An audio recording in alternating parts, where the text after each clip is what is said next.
There is a specific, creeping kind of paralysis that almost everyone experiences at some point.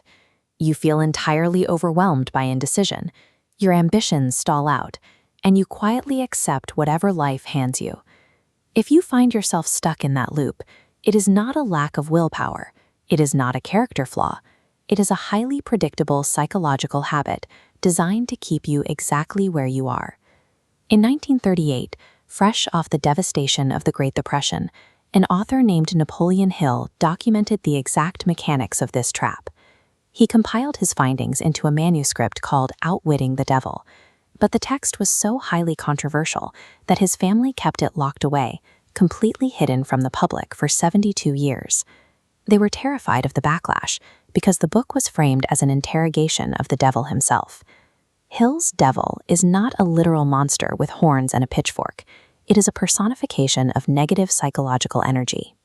It is the invisible force that automatically moves in and occupies the unused space in the human mind. The reason this manuscript was deemed so dangerous is the math. Hill concluded that 98% they show up to their jobs and pay their bills. Their laziness is strictly mental. They avoid the friction of independent thought. Because their mind is unguarded, they are highly susceptible to flattery. They are easily manipulated by propaganda, and they fold at the very first sign of failure. We do not adopt this passive mindset by accident. We are all systemically trained to drift from childhood. Our institutions operate like an assembly line. Schools, societal norms, and even well-meaning parents condition children to memorize rules and adopt the thoughts of authority figures. We are graded on compliance rather than our ability to solve problems independently.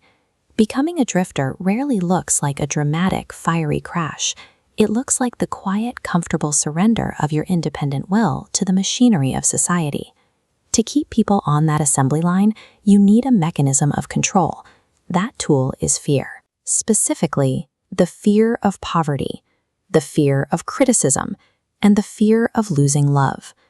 Fear acts as a cognitive filler. It expands to take up the exact mental real estate where ambition, creativity, and independent thought are supposed to reside. When a drifter experiences a setback, fear catalyzes the moment. It convinces them that a temporary defeat is a permanent condition, giving them permission to stop trying. The 2%, the non-drifters, experience failure too. In fact, they usually face massive, stubborn defeats that would crush a normal person.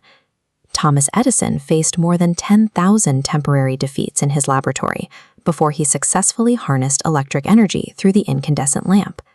Henry Ford met intense financial and engineering roadblocks at every turn, but he refused to accept the limitations his peers placed on his vision. The defining difference between the masses and the highly successful is how they process failure. Non-drifters extract a seed of equivalent advantage from every defeat. They use failure as data rather than an excuse to quit. Hill learned these lessons the hard way.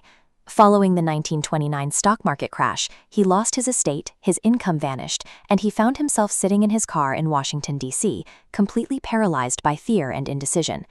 It took hitting that absolute low point for him to experience a psychological breakthrough. He realized that severe emergencies force a choice. They either break you, or they force you to awaken what he called the other self. This other self is a state of mind driven entirely by faith, purpose, and action. It is the direct mechanical antidote to fear. You cannot fight negative energy by ignoring it. You have to actively evict it. You must fill every corner of your mind with purposeful, independent thought so that fear literally has no room left to operate. Hill's manuscript leaves us with an actionable, 3-step formula to break the habit of drifting and build permanent mental self-defense. Step 1. Do your own thinking. Your mind is the only thing in the universe you have absolute, unquestionable control over. Step 2. Definiteness of purpose. You must decide exactly what you want and create a concrete plan. Step 3. Reframe defeat. When you encounter failure, view it as a temporary signal to build a better plan, not a stop sign.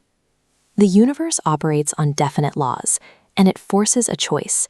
You can passively drift and allow circumstances to master you, Or you can take control of your mind and master your circumstances. The only true limitation you will ever face is the one you set up in your own mind.